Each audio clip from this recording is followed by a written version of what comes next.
வாழ்க நலத்துடன். இன்னைக்கான விடுகதை என்னன்னு பார்த்தீங்கன்னா, உனக்காக வாழ்கிறேன், உனக்காக மட்டும் துடிக்கிறேன். நான் யார்? கண்டிப்பா இந்த விஷயம் கமெண்ட் பாக்ஸ்ல சொல்லுங்க. இன்னைக்கு காலையில வந்து வெங்காயம், பொடியெல்லாம் போட்டு பொடி தோசை மாதிரி சுட்டுட்டு மொத நாள் வச்ச சுண்டல் வந்து இருந்துச்சுங்க. இன்னைக்கு சண்டே மார்னிங் தான். பட் வந்து எதுவுமே எங்கள் வீட்டில் எடுக்கணும்னு தோணல. ஏன்னா சுண்டல் குழம்பு நல்லா மிச்சமாக இருந்துச்சு. ஸோ அதவே தாராளமாக வச்சு சாப்பிட்டுக்குன்னு சொல்லிட்டாங்க. எனக்கும் திருப்தியாக போச்சுங்க.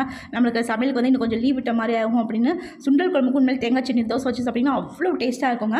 மதியானம் அது கொஞ்சம் மிச்சமாக இருந்தாலும் வெறும் சோறு மட்டும் வச்சுக்கிட்டோங்க. அதுக்கப்புறம் வந்து தொட்டுக்கு வந்து கொஞ்சம் சிப்ஸ் வந்து சாப்பிட்டுக்கிட்டேன்.